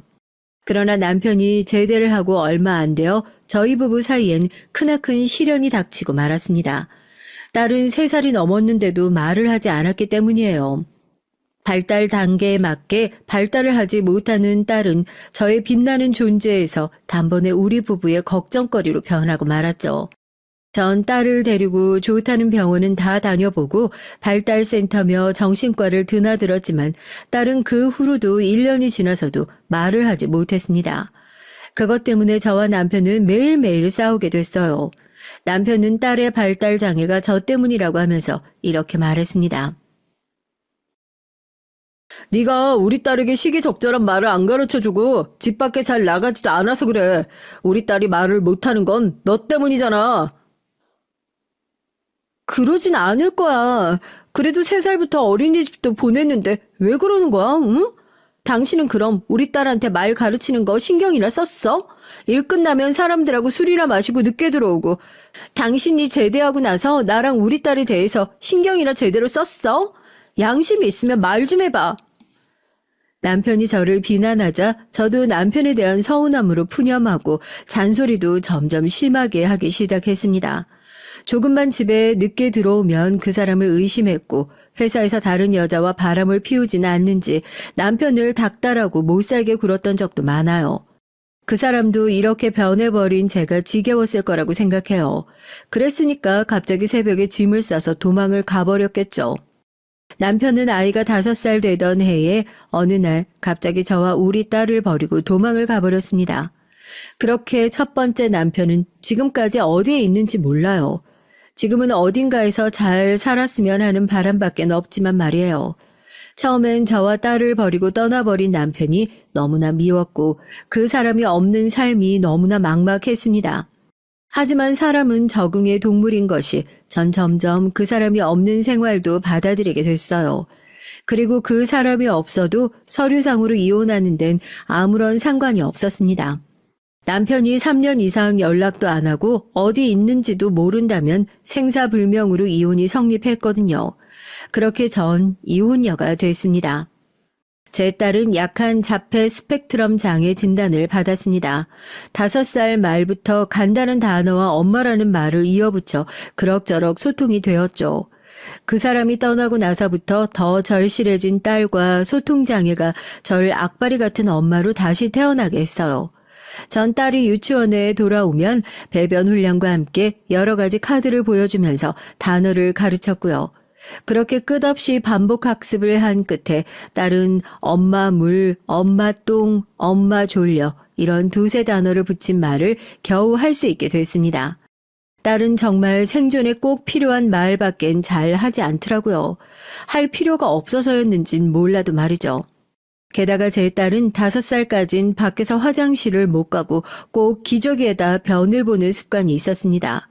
그래서 어떤 어린이집이나 유치원에서도 받아주지 않아서 장애가 있는 어린이들이 다니는 유치원에 가야만 했어요. 처음 딸이 3살 때 다니던 동네 어린이집에선 배변이 좀 늦긴 했지만 곧 할 수 있을 거라고 원장님이 저를 안심시켜 줬습니다.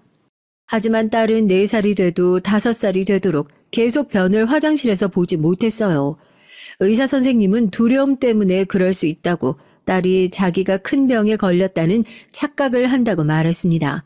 하지만 전 그 의사의 진단을 받아들이기 어려웠어요. 단지 딸이 저를 골탕 먹이려고 일부러 그러는 거라고 멋대로 오해를 했었습니다. 그래서 딸이 바지를 입은 채 소변을 보거나 방바닥에 변을 보는 날은 딸을 손바닥으로 아프게 펑펑 때리기도 했고요. 그러면 딸은 괴성을 지르면서 저를 피해 다녔습니다. 그렇게 눈물 자국이 가득한 채 잠든 딸의 얼굴을 보면서 눈물을 흘린 적이 한두 번이 아니었어요. 못나고 못된 엄마 때문에 아무 죄도 없이 딸은 가끔씩 등을 맞았고 그때마다 울면서 엄마 나빠를 반복하면서 뛰어다녔습니다. 전 딸 때문에 제대로 7, 8시간 일하는 직업을 가질 수 없었어요. 언제 딸이 다니는 유치원이나 학교에서 전화가 와서 이 애 좀 데려가라고 말을 할지 몰랐으니까요. 딸은 학교에 가서도 다른 애들에게 소리를 지르고 수업을 방해하는 등 갖가지 문제를 일으켰습니다. 그때마다 전 딸의 담임 선생님 앞에서 죄인이 되어 고개를 숙이고 몇 번이나 사과를 할 수밖에 없었어요. 그러던 딸이 10살이 되었을 때 전 2번째 남편을 만나게 됐습니다. 제 2번째 남편은 돌싱이었어요. 15살인 아들을 혼자 키우는 카페의 사장이었죠. 전 그 카페에서 5시간 아르바이트를 하는 신세였고요. 오전 9시부터 1시까지 아르바이트를 하고 집에 돌아와서 2시가 되면 딸이 집에 돌아왔어요. 딸은 극도로 집중력이 짧았기 때문에 다른 애들보다 활동도 공부도 오래 할 수가 없었거든요. 그래서 그냥 그 교실에 있기만 하는 걸 조건으로 아이를 학교에 보냈습니다. 점심이나 먹으면 돌아오는 그런 학교였죠. 전 제가 일할 시간을 벌기 위해 가기 싫다는 딸을 억지로 학교에 보냈어요. 그 시간이 제가 유일하게 살아 숨쉬는 시간이었던 것 같아요. 말이 안 통하는 딸과의 시간이 아닌 정말 소통할 수 있고 다정한 말을 할 수 있는 단골 손님들과의 시간 말이에요. 전 매일 일하러 가는 날을 좋아했고 일주일에 한 번 억지로 쉬는 날은 불안하기 짝이 없었습니다. 제가 카페를 쉬는 날에도 딸도 학교로 가기 싫어했거든요.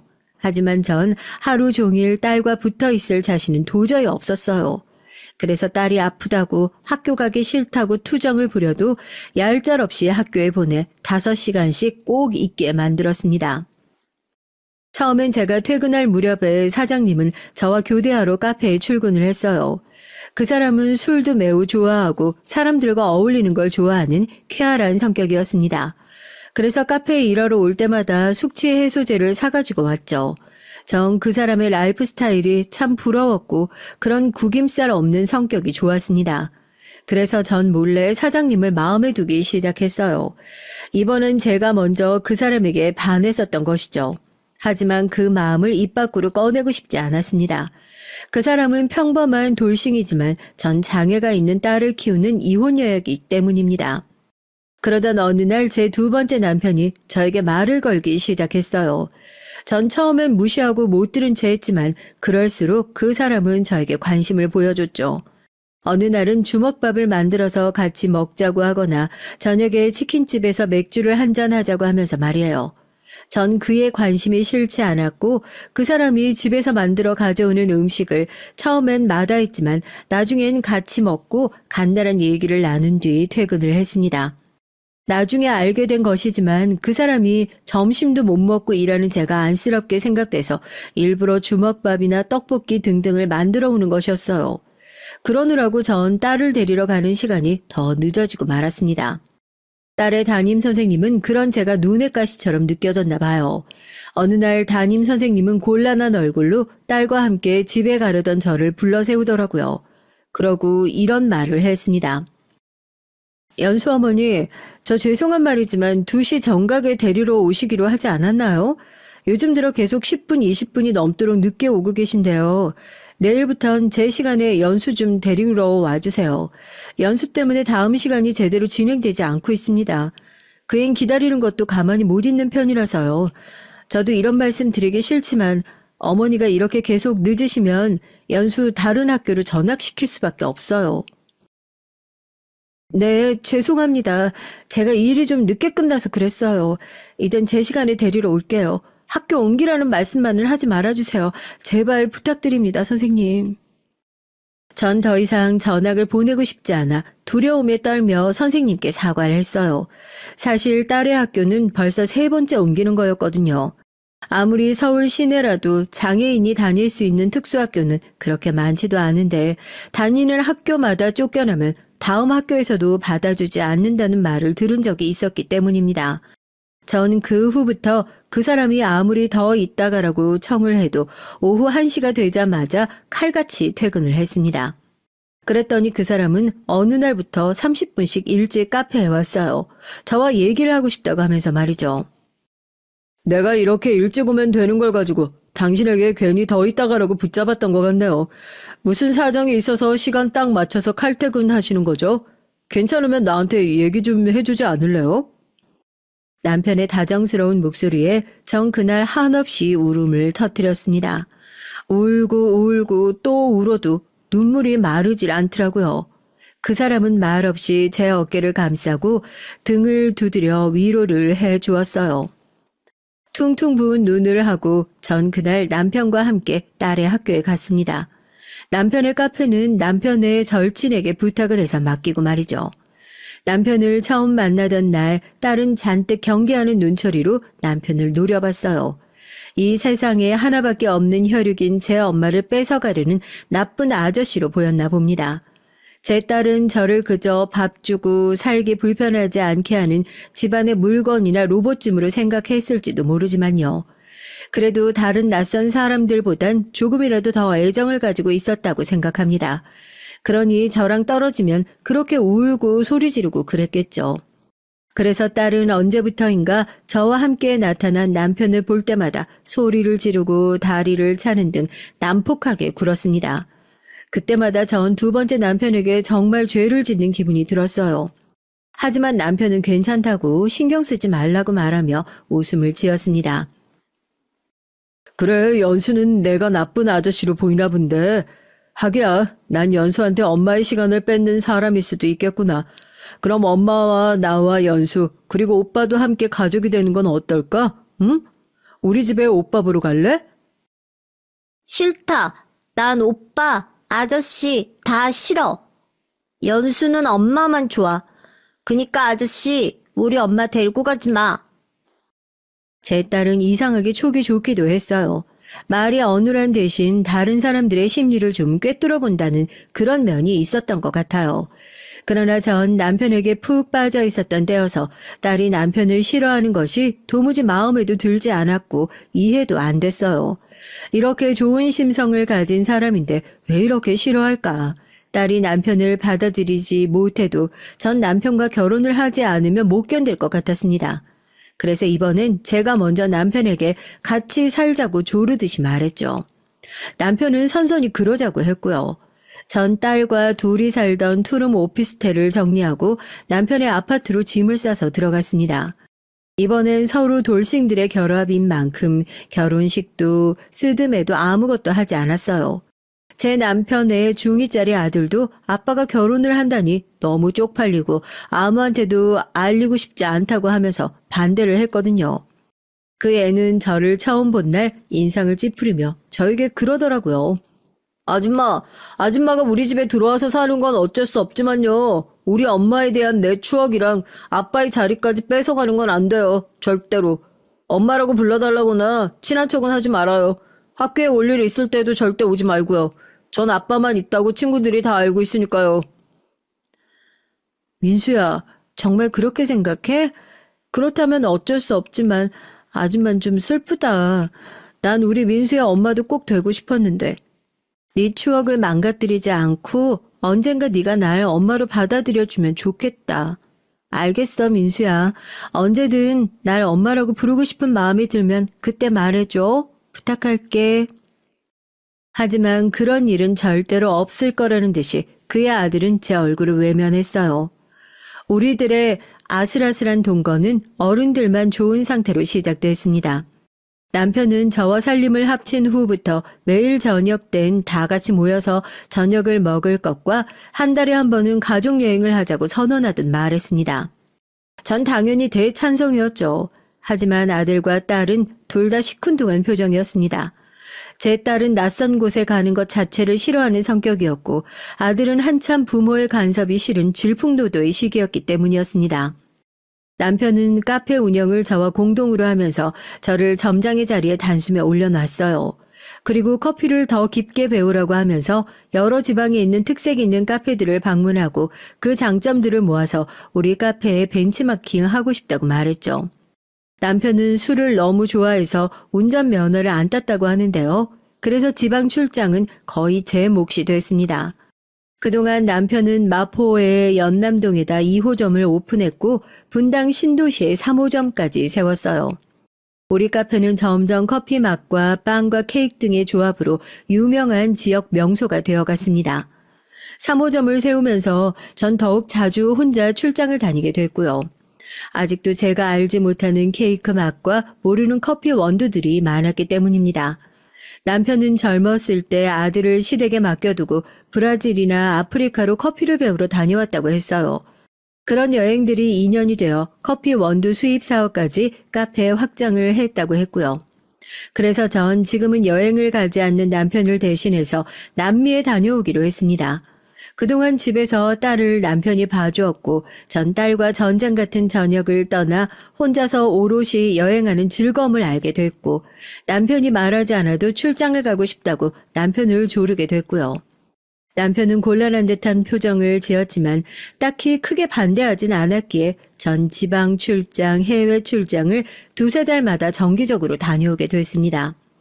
전 시끄럽고 다루기 힘들었던 딸이 없는 일상을 경험하게 되면서 그런 시간을 기다리게 됐어요. 이번엔 남미에 가고 싶다, 미국에 가고 싶다고 하면서 자주 남편을 졸랐고요. 그때마다 남편은 점점 피곤한 얼굴을 하게 됐습니다. 하지만 전 제 기쁨에만 들떠서 남편이 딸을 성가시게 생각할 거라는 걸 몰랐어요. 아니, 알고 있었다 해도 알고 싶지 않았던 거죠. 누군가에게 제 딸을 맡길 수 있다는 것을 재혼하기 전은 생각도 해보지 못한 삶이었거든요. 학교엔 다녀왔지만 오후 2시 이후로는 딸은 어디에도 가지 않고 집에만 틀어박혀 있었습니다. 따라서 그 애를 혼자 집에 둘 수도 없었고요. 남편은 가게를 아르바이트생에게 맡기고 제가 출장을 간 날은 하루의 반나절을 딸과 함께 보내야만 했습니다. 아들은 학원을 다니느라 밤늦게 들어왔거든요. 아저씨, 저리 가. 나 아저씨 싫다. 엄마 데려와. 엄마 데리고 오라고. 없어. 너희 엄마 미국 갔어. 그러니까 싫어도 오늘은 아저씨가 하라는 대로 해야 돼. 싫다고 말하는 거 금지야. 알겠어? 남편은 점점 딸에게 화를 냈고 손을 대기 시작했어요. 제가 답답해서 딸을 때린 것과 똑같았죠. 하지만 전 그런 것도 전혀 몰랐습니다. 제 딸은 남편을 향한 증오심 때문에 자주 거짓말로 남편을 고자질했었기 때문에 전 처음엔 딸의 말을 전혀 믿지 않았어요. 엄마, 저 아저씨 나쁘다. 자꾸 연수 때려. 그리고 연수 발가벗겨. 내 방에서 못 나오게 해. 연수야, 거짓말 좀 하지 마. 아빠가 왜 널 때려? 아무 이유도 없이. 거짓말 자꾸 하면 병원에서 나쁜 아저씨들이 와서 연수 데려간다고 엄마가 했어, 안 했어? 제 딸은 울면서 사실을 말했지만 전 사랑에 눈이 멀어서 남편을 믿고 딸에게 거짓말하지 말라면서 야단만 쳤죠. 제가 정말 죽일 년이었습니다. 남편의 검은 속내를 그때는 전혀 알아차리지 못했으니까요. 전 부모 자격도 없는 나쁜 엄마였습니다. 엄마로서 어떻게든 딸을 보호했어야 하는데 아픈 딸이 지겹다고 떨어지려고만 했으니 제가 없는 동안 얼마나 그 애가 두려움에 떨었을까요? 그 후부터 우리 딸은 아무에게도 한마디도 말을 하지 않게 됐습니다. 남편과 아들은 딸을 투명인간 취급했고 전 거짓말쟁이 취급을 했으니 우리 딸이 얼마나 억울했을지 지금에야 사실을 알게 된 전 감히 상상도 되지 않아요. 남편의 얼굴은 늘 스마일 미소만 띄우고 있었어요. 그러니 제가 어떻게 남편이 딸에게 나쁜 짓을 했으리라 상상이나 했겠습니까? 그런 지옥 같은 일은 일어나서는 안 되는 거였어요. 제 남편이 딸에게 몹쓸 짓을 저지르고 그 일을 말하지 말라면서 협박을 했다는 사실은 아예 없었어야만 하는 일이었습니다. 그러던 어느 날 딸은 학교에 가기 싫다면서 그날따라 심하게 발버둥을 쳤어요. 하지만 하필이면 그날 전 전남 순창으로 이색적인 카페를 둘러보러 떠나야 하는 날이었습니다. 그래서 싫다는 딸을 억지로 학교에 데리고 갔죠. 그런데 씩씩거리면서 등교하는 딸을 가만히 쳐다보던 딸의 담임 선생님이 저를 잠시 불렀어요. 그리고 이상한 말을 하는 것이었습니다. 어머니, 연수가요. 요즘 영문도 모르는 상처가 좀 있던데 혹시 집에서 폭력을 당하진 않는 건가 해서요. 처음엔 몰랐는데 연수가 화장실 갈 때 제가 한번 따라간 적이 있는데 바지를 벗을 때 보니까 허벅지 쪽에 멍이 좀 크게 들어있더라고요. 혹시나 집에서 한번 살펴보시고 병원에 데려가 보시는 게 좋을 것 같아서 말씀드립니다. 전 선생님이 잘못 보셨겠지 하고 대수롭지 않게 생각했어요. 그저 고개만 꾸벅 숙이고 차에 올라탔습니다. 그런데 서울을 벗어나 고속도로를 달리던 전 알 수 없는 불안감에 휩싸였어요. 딱 시계를 보니까 오후 1시가 좀 넘은 시각이더라고요. 전 순창에 거의 다 왔지만 그대로 차를 돌려 다시 서울 집으로 향했습니다. 두근두근 떨리는 가슴을 안고 불안한 생각을 애써 지우면서 전 속도를 높여 서울 집에 다다랐어요. 그랬는데 글쎄 거기서 보지 말아야 할 것을 보고 만 것입니다. 딸이 정신을 잃은 채 구급차에 실려서 병원으로 가려고 준비 중이었던 거였어요. 제 남편은 어디로 도망을 갔는지 보이지 않았고 딸은 손목에 흰 붕대를 감은 채 눈을 감고 간이 침대에 쓰러져 있었습니다. 흰 붕대는 빨갛게 물들어 있었고요. 남편의 아들 민수가 미친 듯이 연수의 이름을 부르면서 울고 있었어요. 전 민수의 어깨를 잡고 정신없이 흔들어대면서 소리쳤죠. 이게 다 어떻게 된 일이니? 민수야, 제발 말 좀 해봐. 몰라요. 이게 다 아빠랑 아줌마 때문이잖아요. 연수가 저렇게 된 건 아줌마 때문이야. 난 말했잖아. 가족이 될 생각 전혀 없다고. 그때 그 말을 알아들었으면 결혼이고 뭐고 하지 말았어야지. 우리 아빠가 어떤 사람인 줄 알고 결혼을 하겠다고 했어? 이 바보 같은 아줌마. 아들은 제 손을 뿌리치고는 골목 밖으로 뛰어가 버렸습니다. 전 뭐가 어떻게 된 건지 몰라서 머리를 세게 얻어맞은 느낌이 들었죠. 제가 믿고 사랑하던 남편이 제 딸을 저렇게 만들었다니요. 아들의 말대로라면 제 딸을 겁탈한 범인은 바로 남편이라는 것 아니겠어요? 전 사태를 수습하던 119 대원과 경찰의 입을 통해 사건의 전말을 알게 됐습니다. 전 그들의 말을 듣고 정신이 아득해져서 그 자리에서 쓰러지고 말았어요. 구급대원들은 딸과 함께 저도 싣고 가까운 대학병원의 응급실로 달려갔습니다. 딸은 손목에 상처가 중해서 꿰매는 수술을 하러 들어갔어요.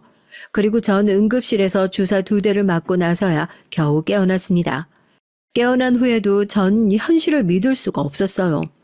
남편이 딸을 해코지한 범인이라는 것이 도무지 믿기지가 않았으니까요. 하지만 지금 남편이 이 자리에 없다는 것이 그 사람이 이런 일을 저질렀다는 저의 의심을 더 확고한 사실로 만들어줬습니다. 전 깨어나자마자 남편에게 전화를 걸었지만 전화를 10통을 해도 받지 않던 남편은 급기야 전화기를 꺼놨더라고요. 전 너무나 화가 나서 민수에게 전화를 해서 물었죠.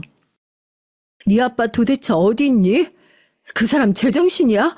어떻게 아픈 딸한테 손을 댈 생각을 할 수 있어? 그 짐승만도 못한 새끼. 아까도 말했죠. 난 모른다고. 알아도 말 못해. 아빠가 나도 잘못하면 때린단 말이야. 더 이상 아빠한테 맞고 싶지 않아. 난 이제부터 외할머니 집에서 살 거야. 그러니까 다시는 전화도 하지 말고 날 찾을 생각하지 마. 난 잘못 없어. 아들은 겁에 질려 소리치면서 전화를 끊어버렸어요. 전 정말 너무 어처구니가 없었습니다. 하필 재혼을 한 상대가 아이를 상대로 몹쓸 짓을 저지르는 범죄자였던 것이 믿을 수도 없었고 기가 막힐 뿐이었습니다. 남편이 저지른 것은 중대 범죄였기 때문에 남편을 찾으려는 움직임은 사건 수사로 바뀌었어요. 제 집은 사건 현장이 되어 조사가 진행되는 동안은 아무나 들어가지 못하게 되었고요. 조사를 전부 마친 형사들은 저에게도 혹시 남편이 집으로 찾아오면 꼭 경찰에 신고를 해달라고 말하고 집을 떠났습니다. 카페 문까지 닫고 전 집안에서 남편이 혹시나 돌아오면 복수를 하기 위해 눈이 벌게져서 남편을 기다리고 있었습니다.